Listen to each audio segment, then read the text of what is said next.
Well, good evening, friends. How are you doing tonight? Welcome to the podcast. I'm really glad you're here, and we have what am I trying to say? Uh, Episode two of Snowmobile History and Memories with our dear friend Midge Rosebrook tonight.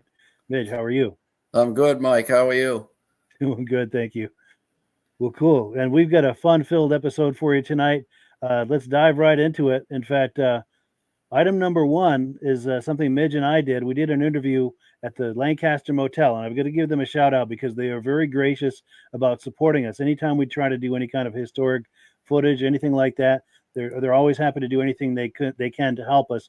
This particular day, they made their lobby available to us to do some interviews, and we're about to look at an interview with Paul Crane, where we hear about kind of the backstory. Do you want to set this up, Midge, about the backstory of how we all come to know Paul and everything? Yeah, of course. I've known Paul my whole life, and he used to do business with Dick Monahan, who I worked for. And yeah, I brought up in Lancaster, and Paul is Lancaster native. So, and his involvement with the snowmobile, of course, as we know, and we've talked about it, at the last time, was that the fact that he was a salesman for Timberland Machines back in 1958, when he was invited along with his boss Bob Bottoms up to Valcourt to try out the Skidoo, and that made him the first American to drive a Skidoo in Canada.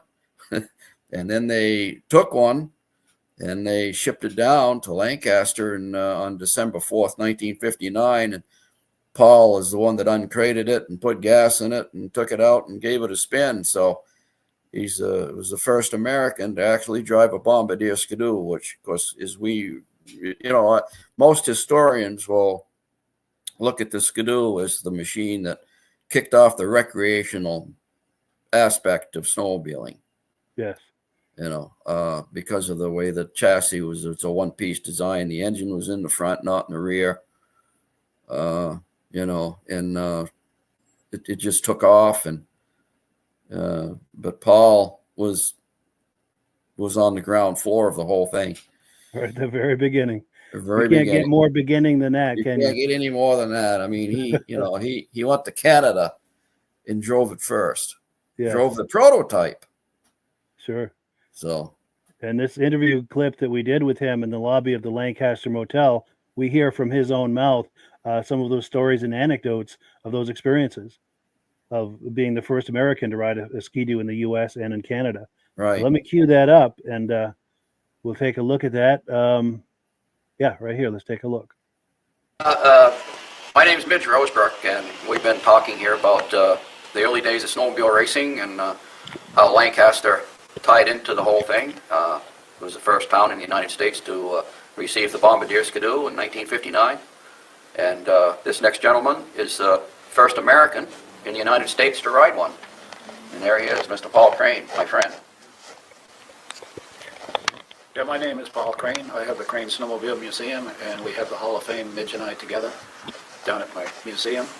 I worked for Timberland Machines back in 1958 as the first employee, and I was selling logging equipment, which were Bombardier stuff, for Bob Bottoms. And all of a sudden, Bob came out one day. I was the only employee at the time. Came out one day and he says, "We got to go to Valcourt with me.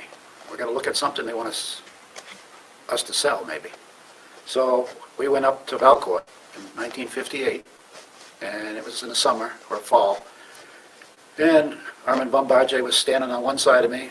I was sitting on the sled, and Bob Bottoms, my boss, was there, and had the wooden skis. It was a plywood front end, and it had a high back. And we rode, of course, everything back then was gravel. Now everything's asphalt. I didn't even recognize the place when I first went back up. But I rode it down to I guess it's called the machine shop, which was down by the river. It was all gravel. What they did is we run on the track, but they put a rod through the skis and had two wagon wheels on it, and I drove it down to the shop. And then somewhere back in December, somewhere around the 5th or the 6th, we brought in the first serial number, 1960, serial number 22. 22, yeah. And that was the first one in the United States.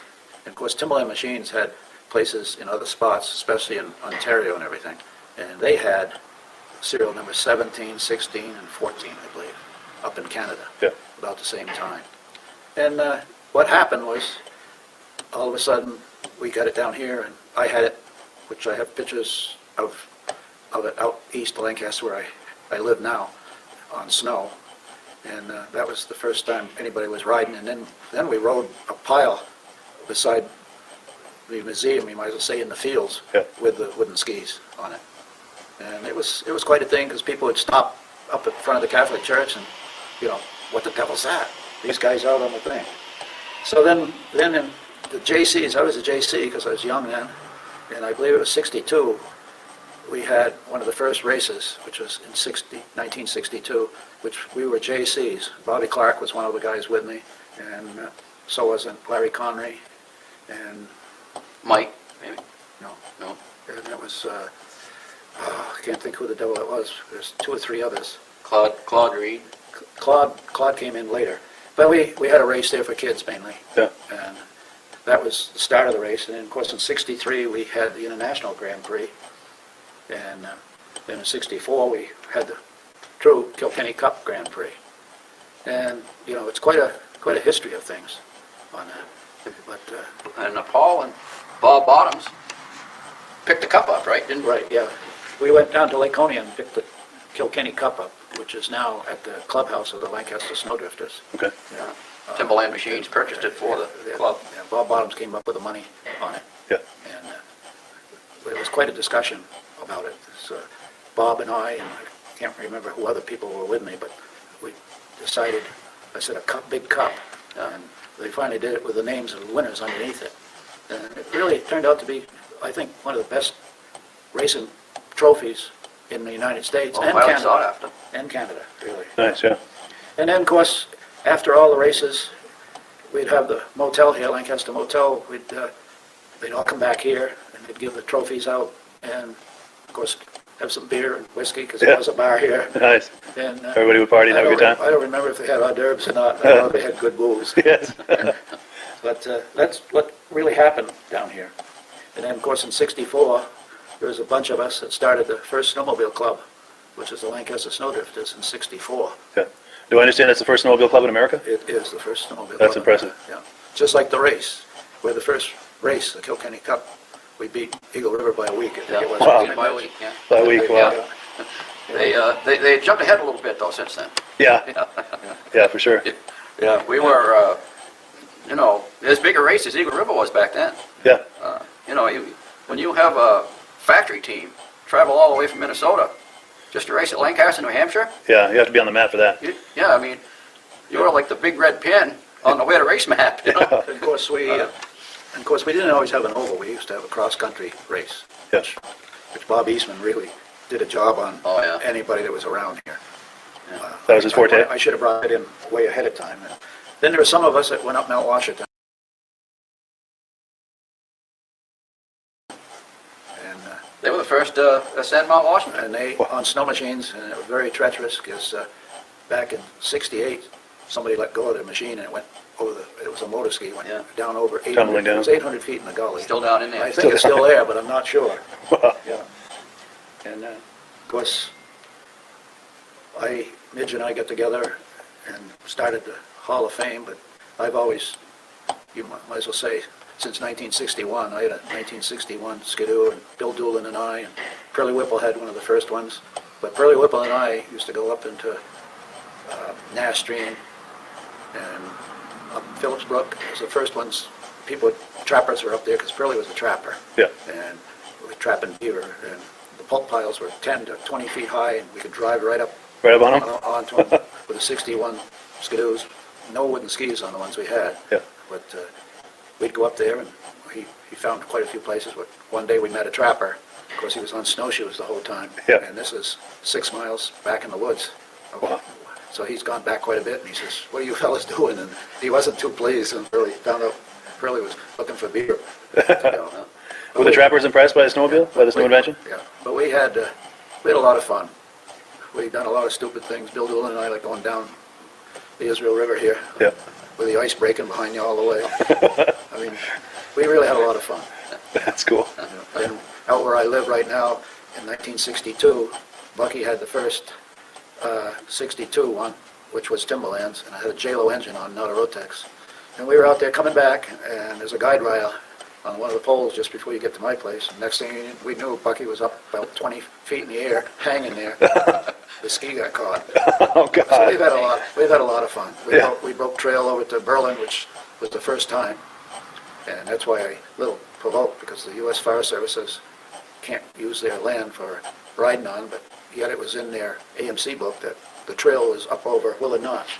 Yeah, yeah. But they really did away with that real quick. Yeah. They really don't want, it's mainly skiers and hikers, Yeah. AMC members, which No is, motorized. I yeah. probably shouldn't be saying that, but it's the truth. No, I understand. I can follow up on that You can tell for them, you can anybody tell them, that doesn't know. you can tell them about the, All right. The gentleman that just spoke here, thanks I to called Mitch. him up one day when we wanted to do that DVD about Lancaster and about the Grand Prix and about snowmobiling, and I asked Paul if we could use his museum and have a bunch of guys come in and be filmed and talk about it. And Paul says, absolutely. So here's Paul talking about riding the Skidoo that came down from Timberlands back in 1959. And all the time he's talking about it, and you guys heard what he said about, what he's done with the snowmobile just now. So then I'm looking around in his museum with about 100 vintage sleds that he paid for out of his own pocket, in a 50 by 100 building that he built out of lumber off his land out there in his own sawmill. And I'm thinking, Paul Crane needs to be in the Hall of Fame. Yeah. Well, the first thing you said that, but if it wasn't for Midge, I wouldn't be in the Hall of Fame.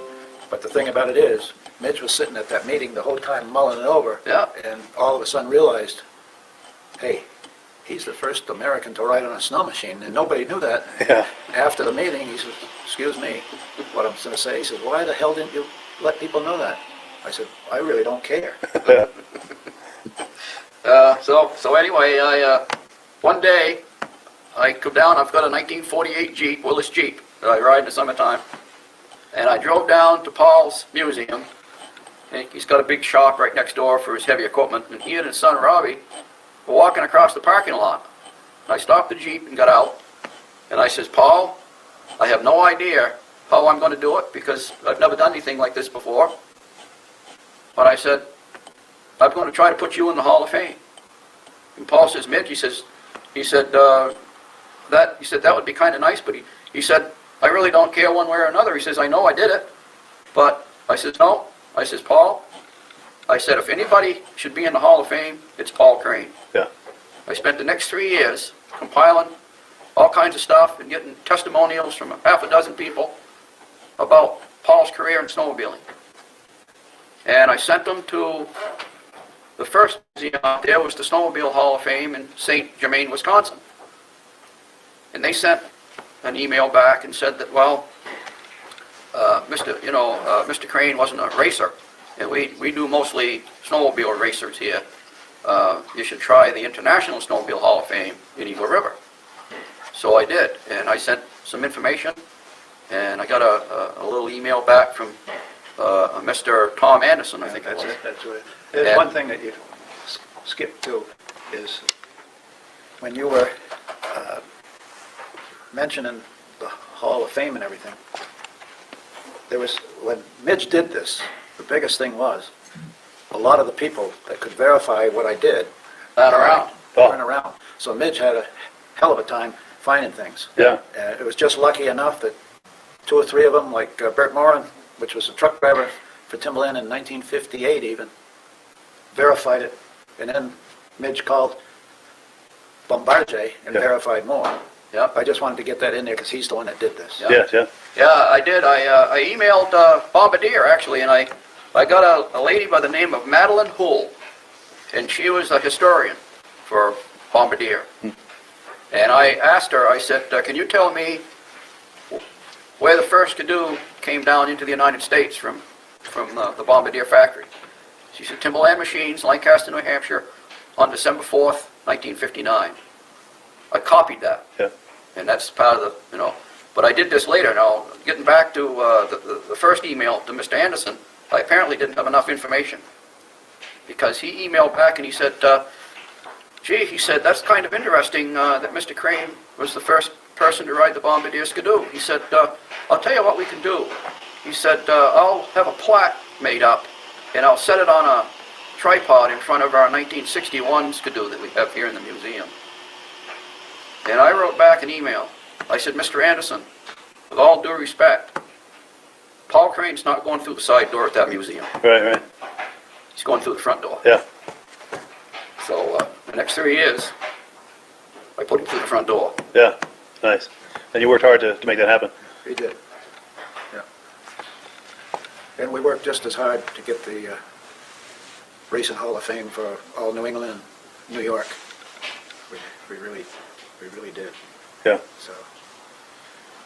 Do you have any thoughts on the early days of putting that together, and from him having the idea to the next steps to get the ball rolling? Or? Well, of course. And I sat at my place for probably 2 or 3 months off and on downstairs with my computer compiling stuff that he'd done. Right. But you know what? Then All the stuff that I compiled, it was Ed Stab that went out in my place. I couldn't go out. I was still working for the Ford garage and everything. I really couldn't afford to go out anyway. And so Ed Stab stepped in my place and went out for Paul. And Ed called me and he said, Midge, he said, I was talking with the board members. And he said, they told me that out of all the members that were inducted in 2015, when we inducted Paul, Paul is the only one that got the unanimous vote. And he said, they told me that it wasn't because of all the information, because you had less information that some of the other guys did. But you had the right information. Oh, yeah. And they said the information that you did send, there was no question Verifiable. in anyone's mind that Paul Crane should be in that Hall of Fame. Yeah. So, yeah. And that's what got the Hall of Fame thing started with us when we had the Grand Prix. And all those old guys showed up. And Paul and I got to thinking, you know, man, these guys aren't getting any younger. They're in their 70s and 80s, you know. Never got recognized. The Easton guys never got recognized. Herb Yancey from New York, and rightly so, is in the Hall of Fame out there. But guys like Bruce Dunham, Bob Fortin, Cal Reynolds, Paul Montang, Bob Martin. Bruce Dunham and his family one year had 132 trophies. Yeah. That's For incredible. racing. Yeah. 132. He had 67 all by himself. So there you have it. The interview got cut short. Paul Crane's phone started ringing, and he was struggling to answer it. But that was a great interview.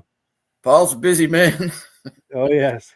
He's 85 years old, and he still works on construction all summer with his son. Plus, he has that sugar orchard out east there. So, but his back bothers him lately. So I'm not sure if he's going to tap this year or not. He may not. Sure. But yeah, Paul's a busy man. For sure. Yeah. It's great at that age to be as active as he is. Oh yeah. And that's probably the secret We all wanna to be that longevity as well. I Now, think while that's this what was keeps you going is to be active like that. For sure. I believe that. Yes. Now, while this was playing, we had a host of comments come in. Let's take a look at those. We got someone on Facebook saying, good evening, guys, from Cleveland, New York. Good evening to you. Platkill, New York, regular viewer. Nice to see you. This must be Stacy and Art Fosler, regular viewers. Todd McMillan says, Todd from Madoc, Ontario, Canada. Thank you for joining us. Our good friend Ben Thomas, who just had a vintage snowmobile show yesterday. We're hoping that went well. He's watching from Carterville, New York.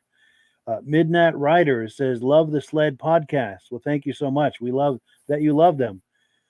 Now, New Hampshire native, but I think he lives in Idaho now. Stephen Burdick says that sled, that early sled that Paul rode, serial number 22, can be seen at the New Hampshire Snowmobile Museum in Allenstown, New Hampshire, right? Yes, absolutely. That very sled It was is over there. purchased back from the original owner. It was purchased back by Timberland Machines. They actually traded him a brand new 1966 10-horse Skidoo for that original Bombardier, and then Timberland's restored that. They had a bunch of guys out in the shop restore that sled back to the original shape, and then they donated Bottoms donated that to the museum. So early in the game, they recognized the historical significance of that. Oh, Bottoms, yeah. Sure. Oh, yeah. That was the first machine to enter the United States. Yeah, for sure. It's good that they kept track of that. Yeah, yeah. But of course, last week when I was telling people that they couldn't sell it. When that first guy traded a woodlot for that machine. Bottoms took a woodlot in trade because the price was probably like right around $900, I think it was, or something like that when it was new. Sure. And nobody could afford it, so he trades a woodlot for the sled, and then Bottoms knew the historical value of that thing for sure, so he got it back. It's quite the story around that specific sled, and all of them too, but that specific sled too. Yeah. And we've got BCJ Vids in the house saying, love it. Cool. Glad that you love it. We love that you love it. Kevin Culhane says, good evening, Mike and Midge. Just logging on. Glad to have you on here. Alan Gove says, good evening from Enfield, New Hampshire. See you folks this coming Saturday at Crane's Snowmobile Museum. Oh, and that's good. A great opportunity. Yeah, please be sure and say hi to us, Alan. Get a good look at our faces there on the left, and Paul as well. And be sure to say hello to all of us. Yeah. Looking forward to meeting you. And that's a good opportunity to talk about the Vintage Snowmobile show that Paul Crane is hosting this coming Saturday in Lancaster, New Hampshire, right there at Crane Snowmobile Museum. It's going to be his 10th annual Vintage Snowmobile show. So he's trying to take it to another level to celebrate that occasion. He's going to have some extra trophies, some extra categories, and a few other fun surprises. So if you're in the area, do not miss it. It's going to be a great show. Good show. There's the exhibitor sleds outside, usually 50 to 100 exhibitor sleds outside. And then you go inside the museum, and there's 100 plus sleds in there. So there's a lot of sleds, a lot of things to take in. And if you're planning to come to Lancaster for this from any distance, be sure to book a room at the Lancaster Motel. They do an awful lot to support this podcast and all of these historic activities that Midge and I and Paul are doing. Yes, absolutely. The Lancaster Motel supports us big time. So we need to support them as well. As one hand washes the other, as Mike and I was always brought up learning, So absolutely. Take care of the people that take care of us. Yes, they're a good friend of the snowmobile community, and they're good personal friends of ours as well. Yes, very much so. And Ben Thomas has a comment about that Vintage Snowmobile show he had yesterday. He said it went great, and thank you for helping to promote us. And he was there promoting this podcast at that show as well, handing out some DVDs and some AMSOIL samples. We thank him very much for that as well. Jim Holbrook from Vermont, regular viewer, says, great interview. Thank you so much. We appreciate your taking that in. Now, here we go. Awesome history of the first Ski-Doo sled. Great job, Midge. And this is from John Springer, our good friend John Springer. Thank you, John. And then Stephen Burdick says, I'd love to be able to trace the history of his 1961 tin cab. It obviously came through New Hampshire. Yeah, very cool. Yeah. And then if you had the serial number, that'd be the way to be able to trace it. Yeah, if you do have that, Stephen, maybe we can, I don't know if anything can be done on the Lancaster end, but if it's possible, we're happy to try. Yeah. And then my good friend Dirk Seams is here. He says, good evening from Otter Tail Lake, Minnesota. And if you look at my personal Facebook profile, Dirk posted a video clip that he took this weekend of the show at, it's in Minnesota, Eagle Lake or something. I'm sorry, I'm having a senior night. I'll tell you that. I can hardly remember anything tonight. But he posted some nice footage from that show. And we thank him for that. So anyone who's personal friends with me on Facebook, do check out my personal profile. And I'll be sharing that video clip on a future episode of the podcast. James Whiteside said, this is awesome. Well, we thank you so much for that. Here we go. Elk River. I knew it was something river. But yeah, senior moments, they come more and more frequently. They happen more often, Mike. Oh, it's a scary thing. But yeah, so there you have it. We have, this interview with Paul Crane, one of the true pioneers of snowmobiling on so many levels. And Mike, the word pioneer sometimes can be used pretty loosely for anybody that was involved in snowmobiling, but this guy has pioneer written all over him. Yes, the genuine article, the real McCoy, as they say. Real McCoy. Absolutely. Yeah. So let's continue with that momentum. This is the perfect segue into our next video clip. In fact, let me remove this from the screen. I need to switch gears here. We're on item number 2. We were talking a moment ago how Paul Crane is hosting a vintage snowmobile show this coming weekend at Crane's Snowmobile Museum, 172 Main Street in Lancaster, New Hampshire. This is a video clip from the show in 2017. So I'm doing this deliberately to tease you into considering joining us this coming weekend over at Crane's Snowmobile Museum. It's a wonderful show, and hopefully this video clip will help to sell you on that.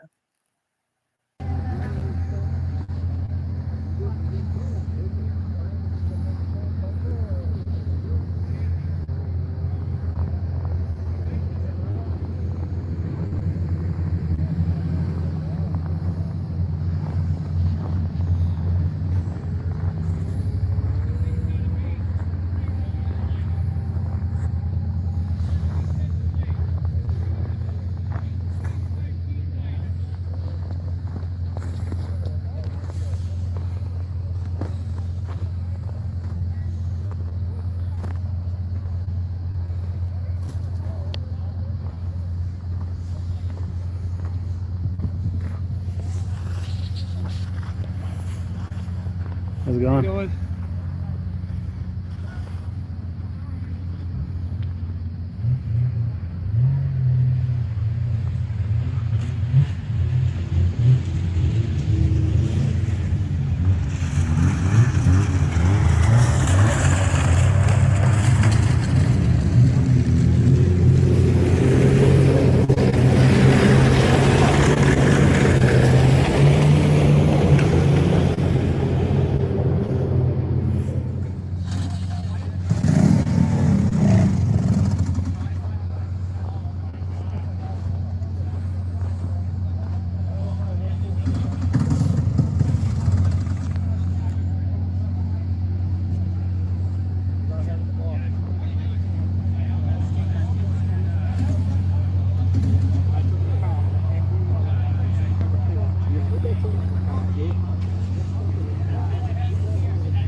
Thank you.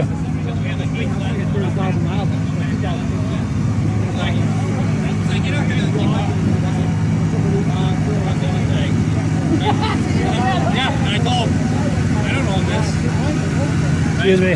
Thanks. What I did, he's like, all right, we're going.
have it. The 2017 Vintage Snowmobile Show at Crane Snowmobile Museum.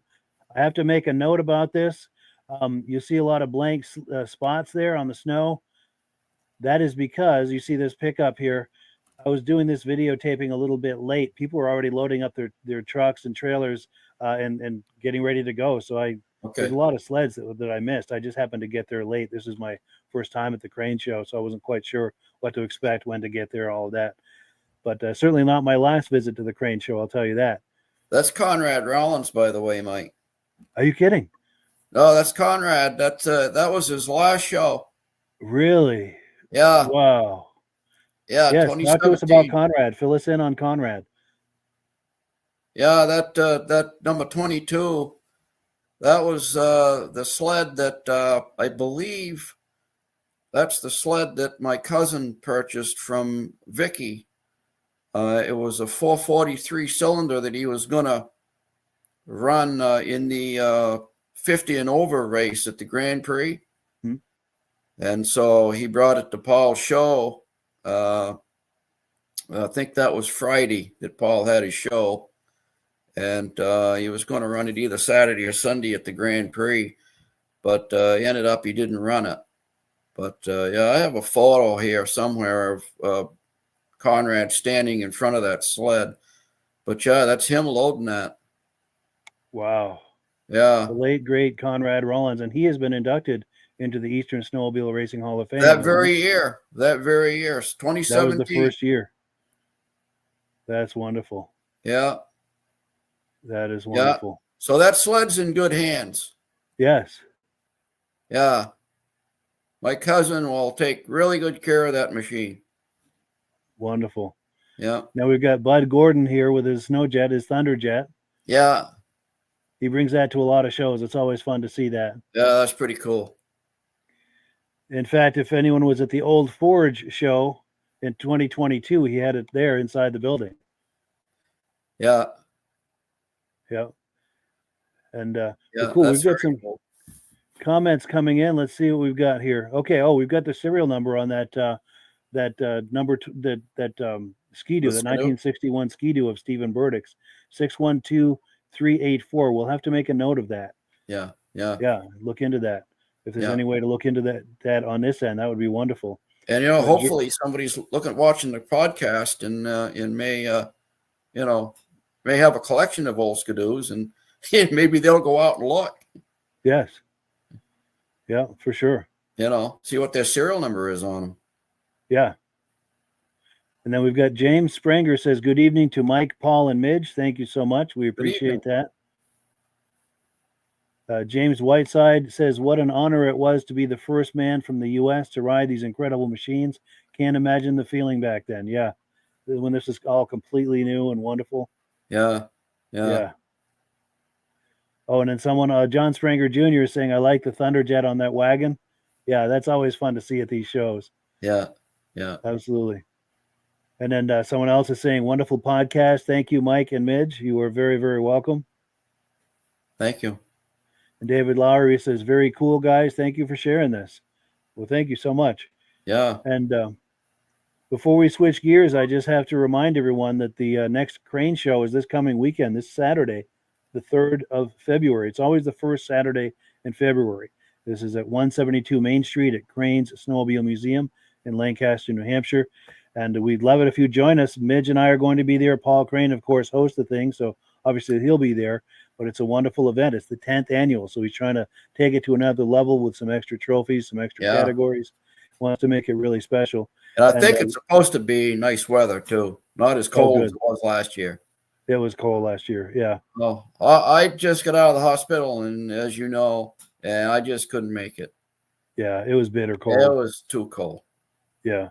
Yeah. And if you're thinking of coming any distance to join us at this Crane Show, please give a call to the Lancaster Museum. I'm sorry, I'm having some senior moments tonight. The Lancaster Motel, our friends at the Lancaster Motel, there's a link in the description as well as their phone number. Give them a call. We'd love it if you would join us this coming weekend. Yeah, yeah. And Stephen Burdick says, to clarify, that serial number is the one that he owns. He's wondering about its past owners or who it was originally sold to. So any kind of backstory on that sled And I'll pop that serial number again. It's a 1961 serial number 612384. Oh, yes. James Whiteside is saying any events in the summer. He's wondering that's the best time for him to travel there. What do we have in the way of summer shows? Well, September 7th is the induction, of course. Yes. Yeah. Is the 2024 induction for the Hall of Fame. Mm-hmm. But Yeah, other don't than miss that, that. I don't know what's going on in Lancaster as far as snowmobiles go. Sure. Phil Bell hosts one in September.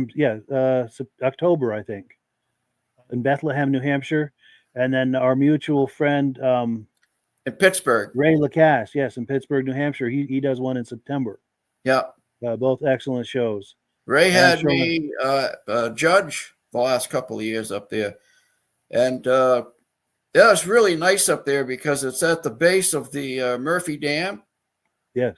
You've been there, Mike, right? I haven't. I need to go, though. It's an extremely huge earthen dam. It's probably, boy, I don't know. I dare guess it's close to 100 feet high. Wow. And it's what holds all the water back from Lake Francis, which is a huge lake.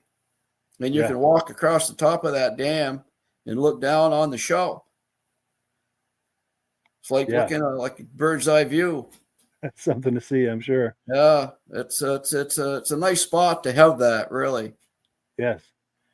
And then also, as far as warmer weather shows, it's perfect timing. This gentleman on the right here that owns that Thunderjet, the guy who's adjusting that trailer there, that's our good friend Bud Gordon. He does a fall show. I think he does two. He does one at the museum, the New Hampshire Museum in Allenstown, and then he does another one in Goffstown, a vintage snowmobile and mini bike show. Mm-hmm. And I think that's in October as well. But Mm-hmm. I don't know about summer shows, but there's certainly some wonderful fall shows in northern Vermont and New Hampshire. And James Whiteside is asking, is Paul there every day? Would love to get a picture with him. He's not, but if you call ahead, you can usually make an appointment for him to meet you there at the museum. There's a link in the description to the Crane Snowmobile Museum. There's also a phone number. And also the museum is open year round. Someone's asking if the museum is open year round. It is. It's by appointment only. But if you get on their Facebook page or their website, you just call the number ahead of time when you know you're going to be in the area. Make arrangements with Paul, and he'll open the doors and give you the tour. Absolutely, yeah. Anything I've missed, Midge, before we move forward?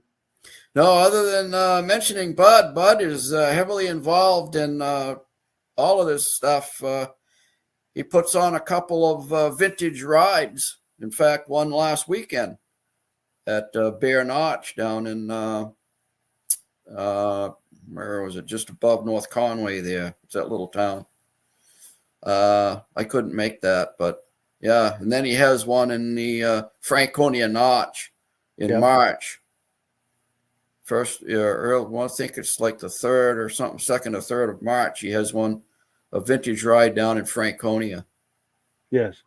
Yeah. And he's one of the people in charge of that New Hampshire Snowmobile Museum in Allenstown, New Hampshire. Yes, he is. Yeah. That's near Concord. He's one of the top Eastern promoters as far as vintage snowmobiles. Oh, no doubt. He's got his head in just about everything. He's a wonderful guy too. Yes, he is. Fantastic guy. He made Ray's show up in Pittsburgh last year. Nice. Had a visit with him up there. And I'm sure he'll be at Crane's. Oh, yeah. I don't think I've sure. ever not seen him there. He's there just about every year. Yeah. And the summer that I put on a summer show in Derby Line, Vermont here, 2018, he came up. He brought a bunch of stuff from the museum and a bunch of his own personal sleds. And that was great. Yeah, right into it. Yes. Oh, and James Whiteside also says, thank you for the information. He was asking, if Paul is there every day. Well, cool. Yeah. Cool. So let's switch gears and get where we need to be here. We're on item number 3. Now we're going to look at some historic images related to Lancaster snowmobiling, racing, all of that. This is something that Midge and I did, again, at the Lancaster Motel. It was a different visit from the interview we saw earlier. But like I said, we've got to give a shout out to the Lancaster Motel because they're always very generous about making themselves available whenever we need to film in there or just need a place for an interview. Or in this instance, Midge had some historic images and we went to the motel to talk up these images. And we're going to see an image of Gilles Villeneuve, and we're actually going to be standing in the spot where that image of Gilles Villeneuve was taken. Yeah. Anything about this, Midge, before I roll it? That year he came with that IFS Scarroux in '76. He cleaned up. He raced in 3 classes and won all 3 classes with it. Yeah. Nice. That's cool. It was they were hand-built sleds built by Gilles himself. And, That's amazing. Yeah. Well, cool. Let's take a look at that.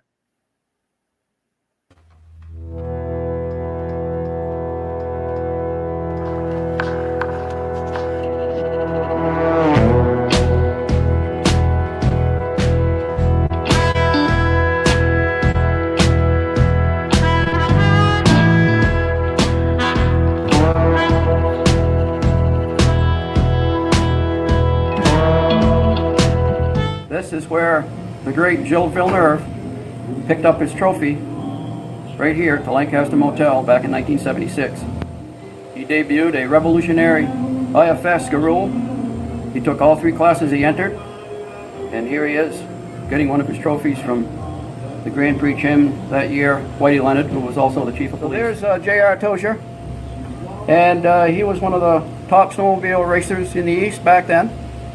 Had several articles written about him in some of the snowmobile magazines, and he's got a Mercury jacket on. He raced for Mercury towards the end of his career, and I think he raced some of those IFS Ski-Doos back towards the end of his career. But when he first started racing, he beat Timberland Machines, I think it was at Jackman, Maine, back in the early going. And Bob Fortin went up to him, and he said, "You're running illegal." And JR said, "I'm not." And Bob says, "I'm going to have you torn down." So they tore him down, and they found him legal. Huh. And when they found him legal, Bob Fortin said, "You're going to be racing for Timberland Machines." And JR raced for Timberland Machines, and he became a great friend of Bob Fortin's, all during racing and even after. They were great friends together. And and JR is now in the Hall of Fame.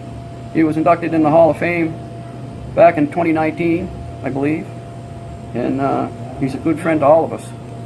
So there he is, and this is where he took his trophy back in 1976, racing for Mercury, right here at this bar. Here's a shot of Gilles Villeneuve running on the outside at the starting point just before the green flag dropped, and that's a shot of his IFS Scarroux. All hand-built. He did it himself, 4 Scarroux. He was an absolute genius fabricator. And in the stands that day was Bob Eastman and Wes Pesic of the Polaris racing team. And they took very close notes as to how that thing was performing on the track. And Bob Eastman called Polaris. He said, "We got to hire Gordon Rudolph, who was also working on IFS sleds." He said, "This is a thing of the future. And in order to win races, we're going to have to do something like this."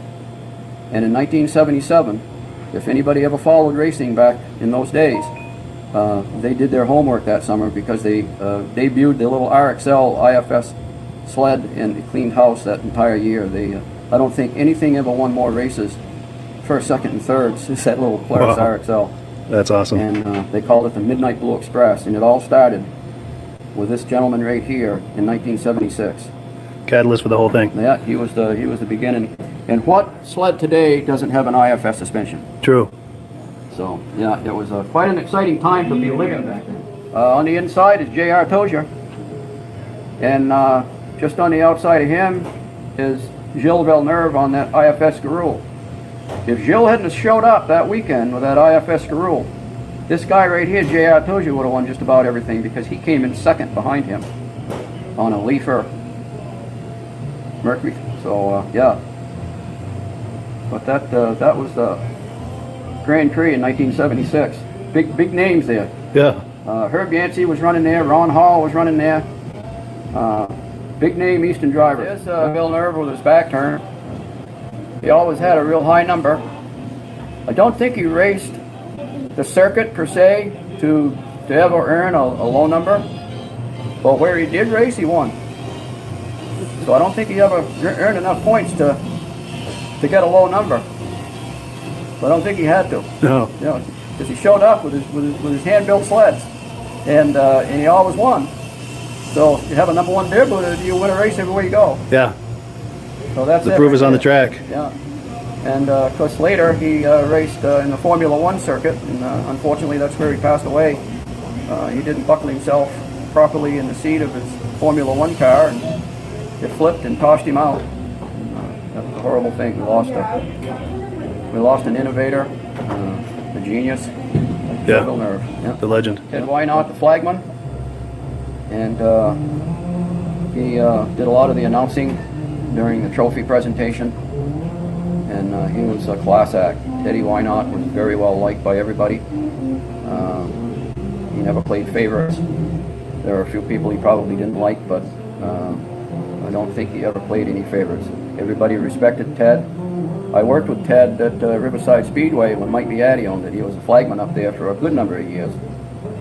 And Ted was nobody that you wanted to mess with. Teddy ran the show, and if you didn't think he didn't run the show, you were probably loading your trailer. Yeah. So Find out pretty quick. everybody loved Ted, and Nice. there he is right there. There's Nice. Joe Villeneuve again, picking up another trophy. I think he won 3 Kilkenny Cups that weekend. And there he is, shaking hands with Whitey Leonard.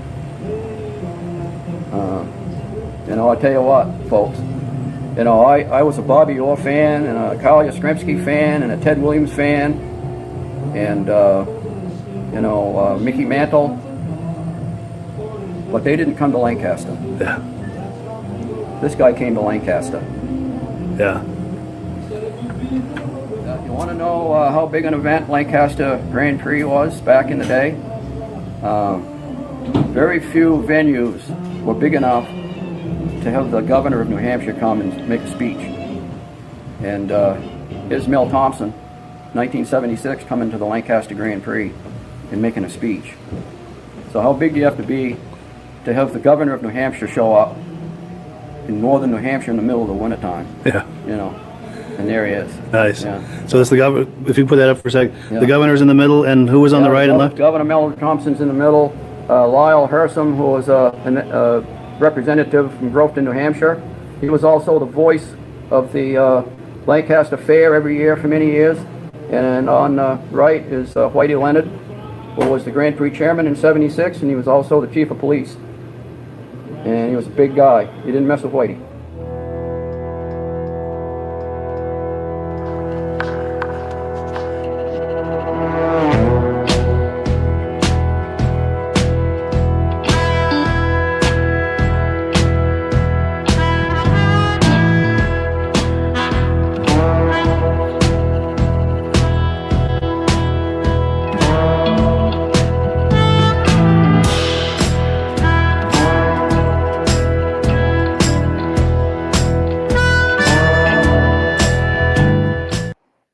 So yeah, thank you so much to our friends at the Lancaster Motel for allowing us to film in there. They whenever we want to, it's just a matter of making arrangements, and they allow us to do whatever we want to do in there within reason, and we really appreciate that. Now, there's a reason we did this pan across the lobby like this, because this media bar, that shot of Gilles Villeneuve, it was right in front of that media bar. This is where they used to have the award ceremony for the Grand Prix back in the late 60s and early 70s. Right in this very room, right in that spot. Mm-hmm. And it's Only very those cool walls could talk, Mike. Yes. And it's a special thing to be standing in the very spot that Gilles Villeneuve, had that photo opportunity. Yeah, yeah. And there's another. They were giants of the sport. Yes. There was no bigger name back then than Villeneuve or J.R. Tozier for us, for New Englanders. These guys were heavy hitters. Yes. And they all stood in that motel lobby at one time or another. Yes. And that's one of the cool things, one of the great ironies. I don't know if irony is the right word, irony in a positive way, if you will, is you're standing on the spot and showing the picture of Gilles Villeneuve on that spot. Yeah. Yeah. Yeah. Which is really cool. Isn't it cool? Yeah. Oh, it's wonderful. Yeah. And then there's another image I need to comment on. This one right here. Okay, so yeah, Teddy Wynot, we've talked about this before. It is just truly just a bizarre series of coincidences. I'm very good friends with his daughter. Now, I showed this to her recently and asked her, well, that girl on the right, is that you? And she took a close look and, no, I don't think that's me, but it might be my sister. And she's checking on that. And if it is her sister, the one she's thinking of, this is the sister that accepted the award when Ted Wynot was inducted posthumously into the Eastern Snowmobile Racing Hall of Fame. That would be Darcy. Yes, exactly. Yeah, she was Ted's shadow. She used to be up at Riverside Speedway with him all the time. So that would fit then if she was close to him. It's a very good chance then that this is her in the image. That's probably Darcy. Wonderful, and I'm waiting for confirmation on that. And as I have that, we'll definitely, we'll bring it to the podcast for people to enjoy. Yeah, Ted was a flagman for Riverside Speedway he started his career flagging over at Waterford, where Paul Belfay has the Waterford racetrack now. Yeah. And Ted began his flagging career over there back in the late 50s, early 60s.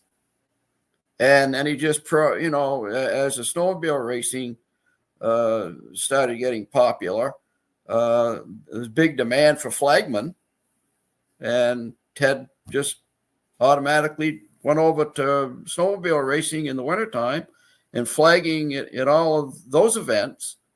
And then he still flagged in the summertime at some of the stock car tracks. That's cool. So it was a year-round thing for him. Year-round thing for Ted. Wonderful. Yeah. Now, is there anything else that you have comments you wanted to add on any of these images that we're talking up while I've got them handy? Well, I can remember walking within a foot of the front of one of those squirrels that was setting out in front of his trailer, Villeneuve there.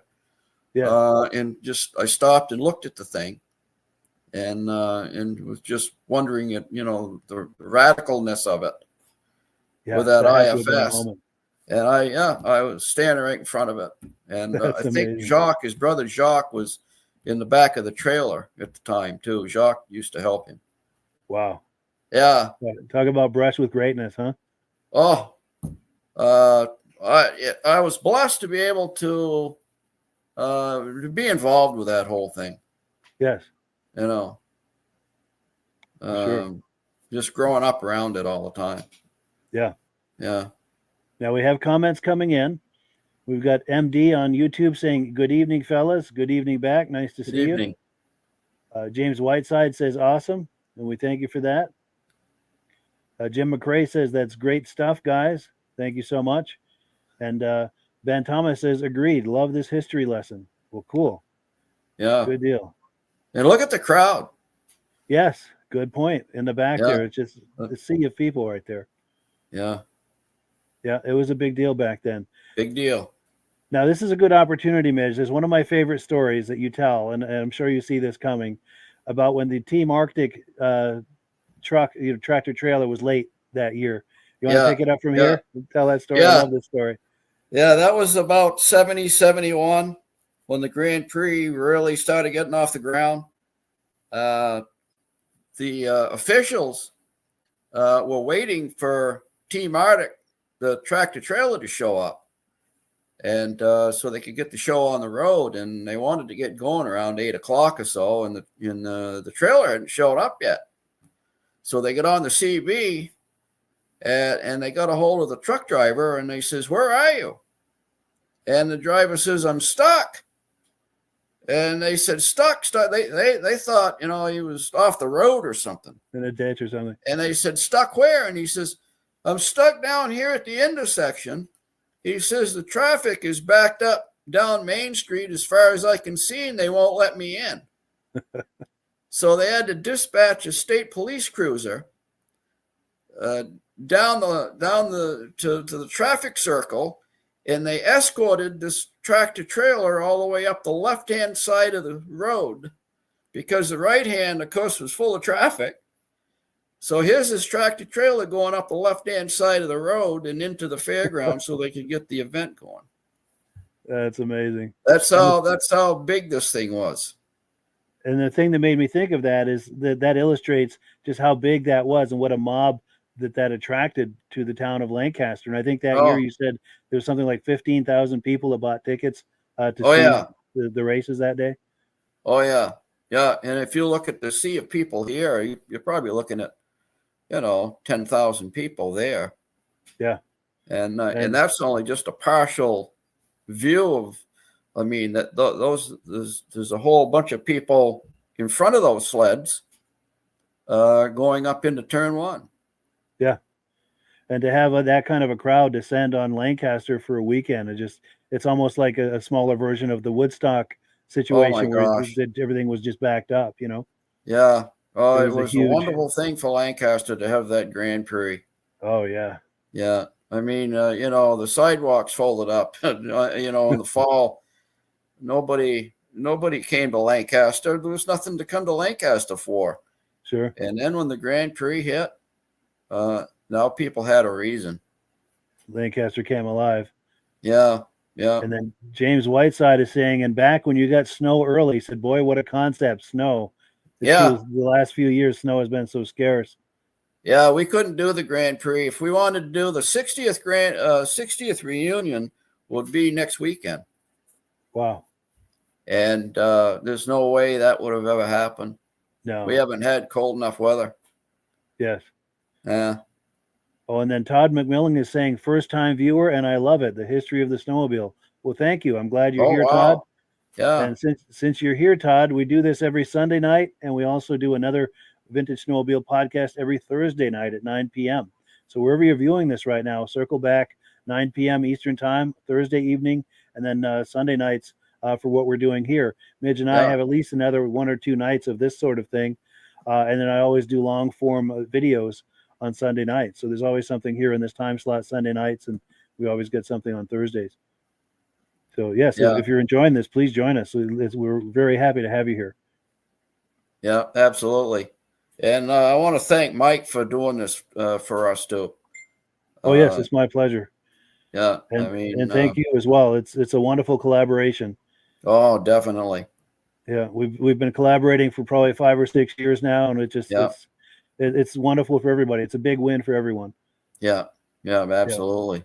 Yeah, if you're into snowmobiling and the wintertime sport, motorized sport, then there's no better place to get caught up on the vintage scene is right here. Yes, absolutely. Yeah. And then to support that, here we go.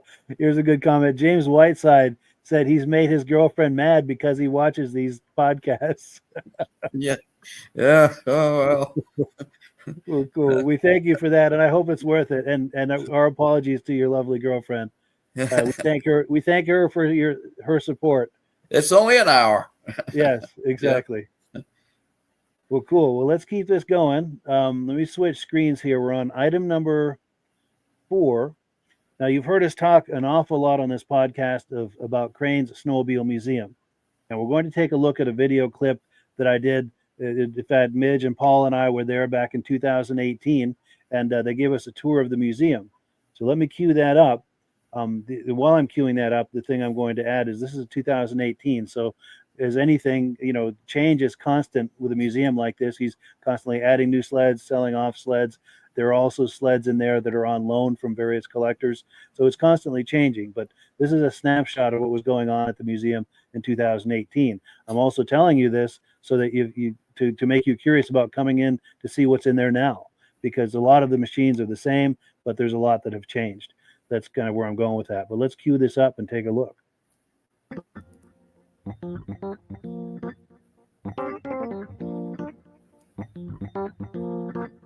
Today on VintageSnowmobileLovers.com, we're in Lancaster, New Hampshire at Crane's Snowmobile Museum. And our good friends Midge Rosebrook and Paul Crane are just about to give us a tour of the museum. How you doing, guys? Good. Good. Before we get started, Paul is the first person in the U.S. ever to ride a snowmobile. Do I understand that correctly? I skidoo. A skidoo, okay. Skidoo only. I Skidoo. wasn't the first to ride a snow machine. I was the first one to ride a skidoo. Nice. American, and first American to ride a skidoo Nice. in Canada and here. Excellent. Not many people can lay claim to that. I don't believe so. That's amazing. Awesome.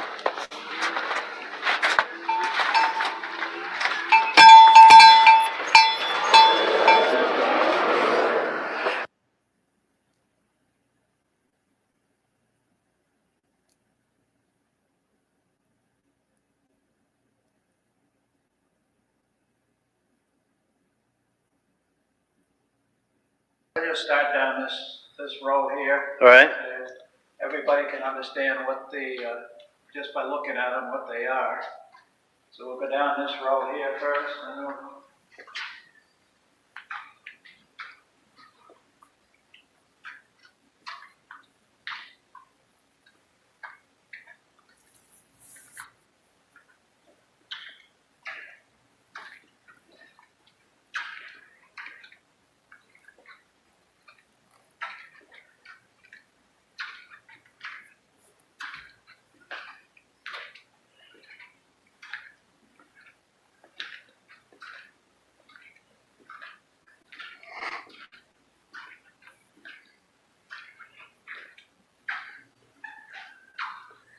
on the end wall here, we have some of the clothing. Most of them are practically mine and the family that rode things. Nice. So these are yours from back in the day, you and your family? A lot of them are. I would say that 80% of them are. Nice. And at the end here is a Scatmobile, which is rare. It's got 3 real big bloom tires. It was made out in Grand Rapids, Michigan, and I met the guy years ago, and he was driving a Stanley steamer up his driveway, and I told him I just picked one of those up and I'm going to start a museum someday, and he said, I'm going to give you something, young man, something that nobody has. My first sign that was put on the factory. And it's a plywood sign. It's a little rough, but I was going to cut the bottom part off where it was rotten, but I just figured it would lose the value of it. Yeah, for sure. Yeah. Wow, that is awesome. That's quite a gift to receive. Yeah. Outstanding.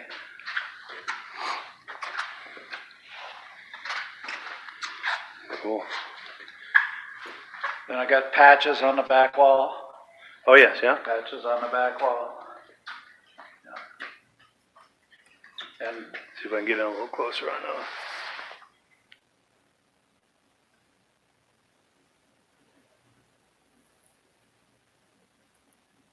that. And up on the rack over here, we got some of the small snow machines. I remember the kitty cat from back in the day. Yeah. Then we got the 1926 Model T snowmobile, which is a foot narrower than the average snowmobile. And if you look at the running board, it says snowmobile right on it, Really? which is rare. Right here on the step. Yeah. Wow. And what year was this, Paul? You said 1920 something? 1926 is the plate. Oh, yes, yeah. Wow. I usually give rides when the snow's deep. I haven't done it this year yet, but I will be. Nice. Then some more mini sleds up top. Sleds on the top. Then over in the corner here, we have some more mini snows plus a couple old sleighs.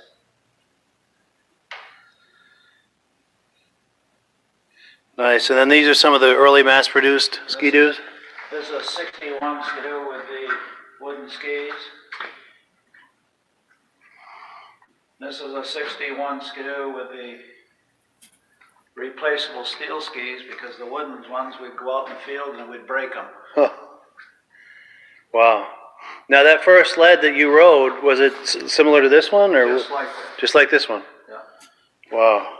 But it was a 1960. 1960. Okay. Yeah. I have one, but I haven't got it over here yet. Okay. The 1960.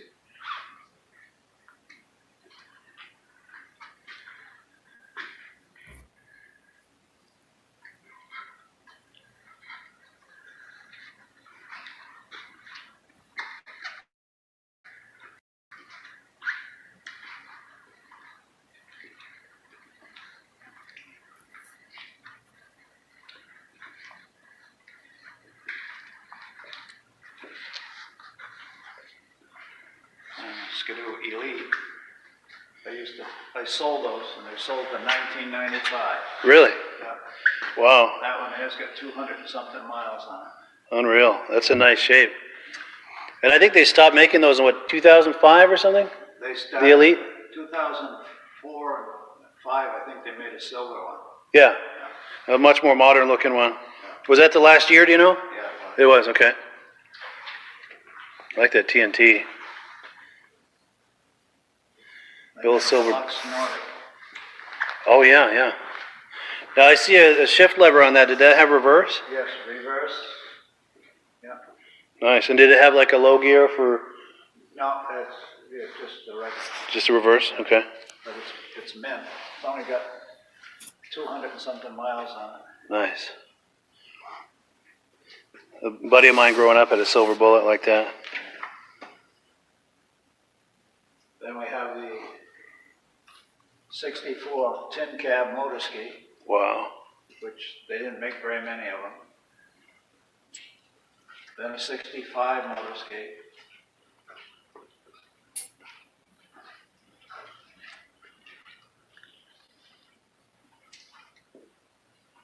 Then the racing motor ski, which is a 634 Herc. Yeah.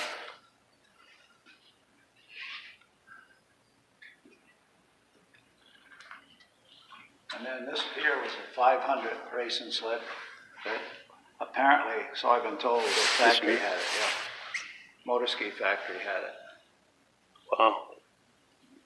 That's cool. And then the Zephyr, which is all original.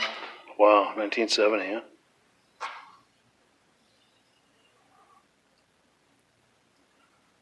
I remember these Nuvics back in the day. My father's friend had one just like that. Then a pink motor ski that was made from a friend of mine for his daughter. Wow. That is cool. You don't see those every day. No. It's got some ski spreaders on there too. Yeah. Keep it stable. His daughter wanted it pink. Nice. And this here is a rare 340 motor ski bullet.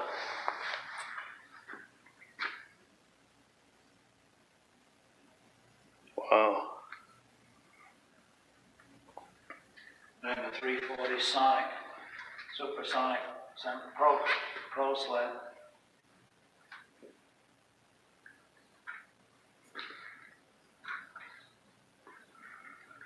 Then the racing Northway.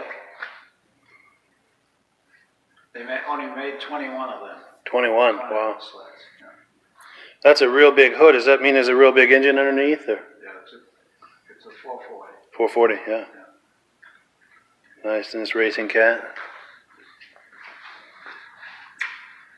Then a 76 Snow Pro. Nice. Yeah. That's one of the cooler looking sleds ever to be on the snow, I think. And then the Husky. Yes, yeah.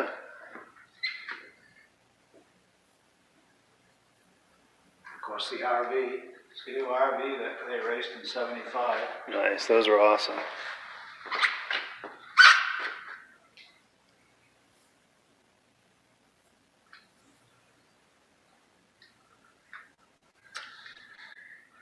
Then the Snow Cruiser, which was the Rapido 500, which, as far as I know, there's only 4 of those in existence. 4 of those. Wow.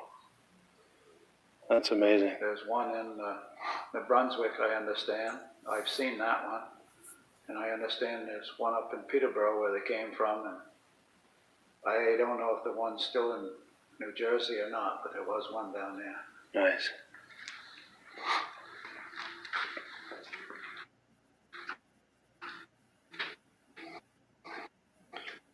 We had one like this when I was a kid. It was a consumer model, though, not the Starfire. Yeah. That was fast. Even the consumer model, the 250, was really fast. Oh, yeah.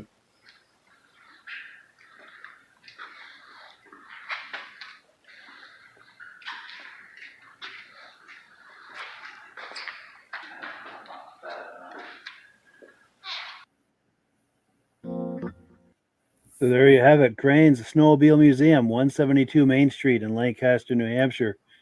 Anything to add to this, Midge, or any Well, comments? he's of course it's all changed up from this film since we did that. and he's now acquired maybe half a dozen different sleds now. He's updated it. That Model T now is up next to the wall beside that Scatmobile sign. I talked him into moving it over there because it was kind of in the way of bringing things in and out of that back door.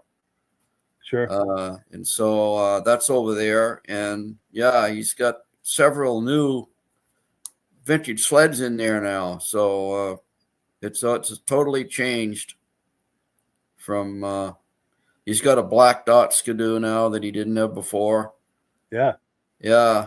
So and he's got 1966 Scarul now. It's totally restored, and I think he said there's only 2 in existence. It's the first year they came out, and that's only one of 2 that are left, or something like that. I might be wrong on that, but that's amazing.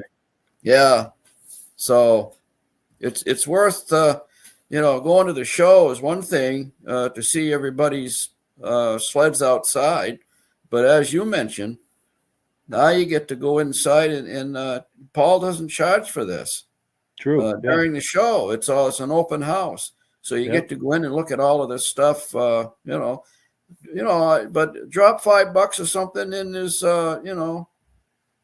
donation jar that he has there to help keep the thing going. Yeah, it's a worthy cause. Worthy cause to have a place like that, so that you can see all the different manufacturers of snowmobiles.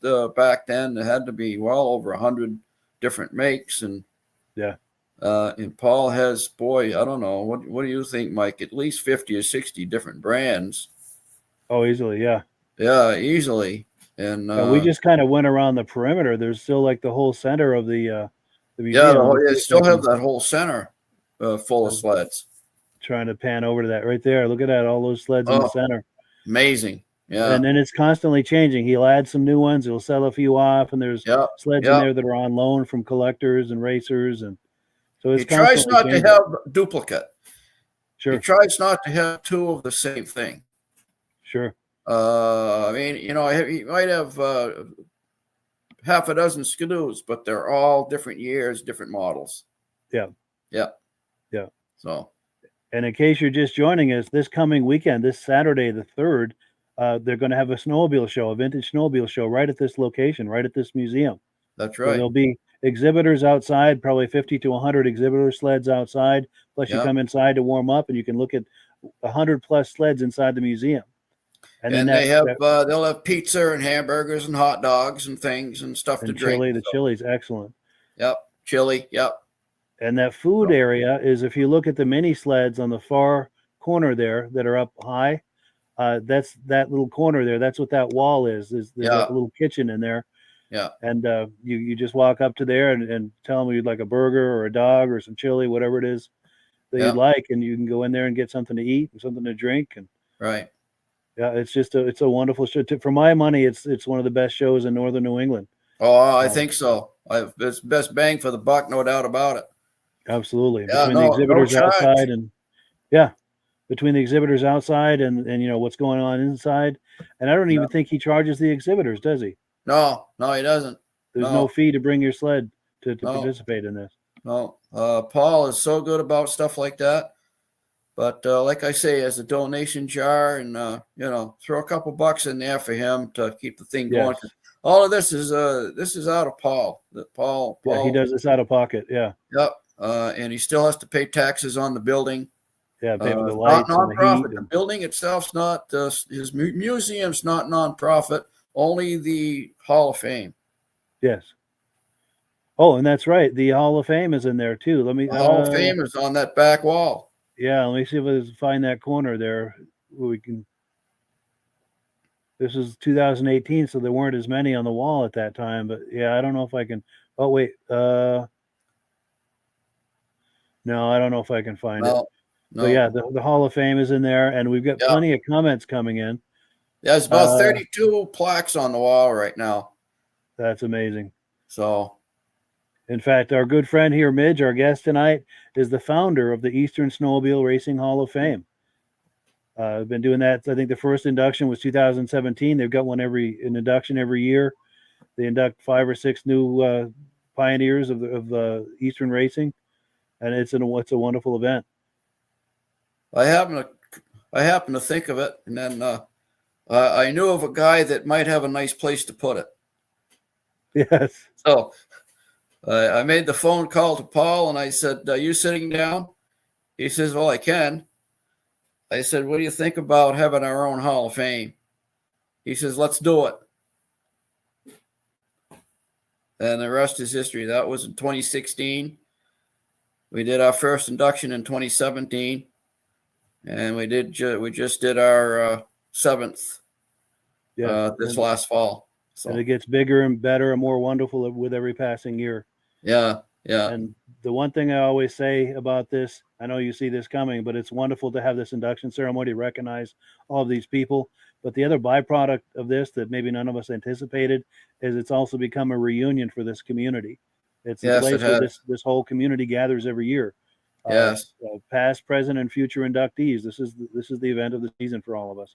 Absolutely.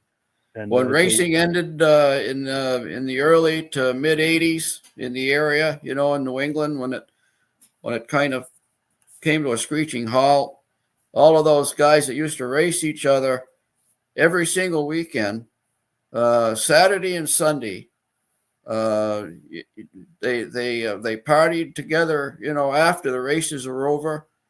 It was like a camaraderie, really. They raced against each other, but still they made a lot of friendships. But when that whole thing ended, everybody went back to their day jobs and they lost track of each other. But this thing brings them back together again. Yeah, just when they thought this whole thing was forgotten, along comes Midge Rosebrook to create this community, this wonderful community, and everyone gathers. It's a wonderful experience. That's true.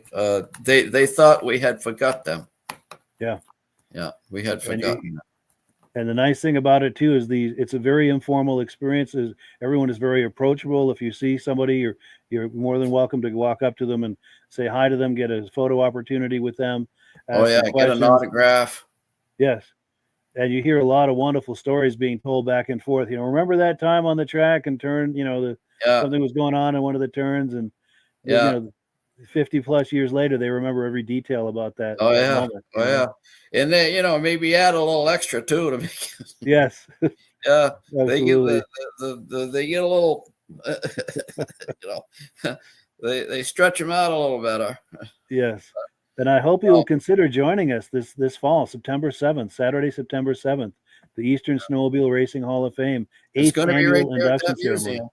Yeah, right at the museum, 8th annual induction ceremony. Yeah. And if you're thinking about coming from any distance, be sure and book your room at the Lancaster Motel. Yes, and absolutely. Do it now, because most years we book that place solid. So bring a folding chair. Yes, it's going to be an outside ceremony. And so bring a folding chair, sunglasses, and enjoy the afternoon. And I mean, if you're our age, if you're in your 50s, 60s, 70s, you can remember that era. These are the guys that you used to watch race every weekend. Yes, during the winter. And like the rest of them, everyone thought this was forgotten about. Well, guess what? It's not. And if you remember that and you have fond memories of that, this is where everyone gathers.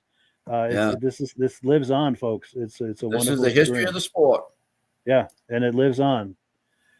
And we've got comments aplenty coming in. I'm going to pick up where I left off. James Whiteside was saying, "I've made girlfriends mad because he watches these podcasts."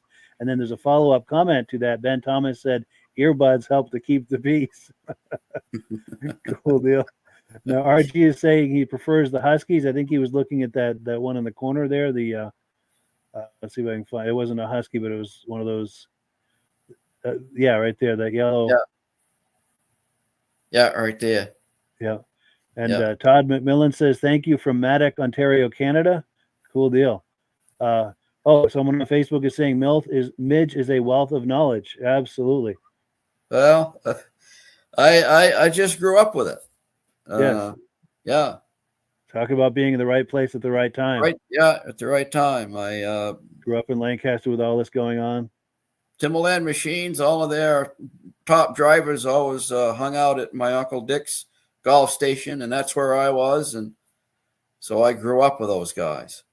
That's and of course amazing. we traveled every weekend with a camper and followed them and watched them race. And Yes. and we Polaris team used to use Dick's shop, the golf station. He sold Polaris, so the Polaris team used to use that shop to work on their factory sleds during the Grand Prix. Yeah. So there I was, Right in the I middle got of to it. see it. So, but thank That's you for amazing. that. Yeah. Now, Stephen Burdick was talking about his sleds earlier. He said he thinks he saw his dad's dealership sticker on that 69 Bolin Sprint. It would say Wow. Andover Services. It says it very likely came from George Burdick's dealership in Andover, New Hampshire. It says, so cool. Maybe someone could confirm that for him. Very cool. We're going to be over there Saturday, so let's do that. If you the can, come on 69 up. Bolin Sprint. Yes. Well, he's in Idaho. Oh, okay. Yeah. But All right. oh, and then James Whiteside says, I dream about this stuff and it's sweet. Ben Thomas says, great looking collection. I look forward to visiting Crane's Snowmobile Museum. Absolutely. Mm-hmm. Now, James Franger says, awesome show tonight. Thanks, guys, for all the information. You are very welcome. Yeah. Rich Shad is paying us a nice compliment, saying bucket list for sure. Oh, yeah. Bucket list to go to this museum and hopefully to the Crane Snowmobile show at some point. I know Rich is out in upstate New York, but it's very much worth the trip. That sure Reese is. Fleury says, good evening, regular viewer. Well, cool. So let me remove this from the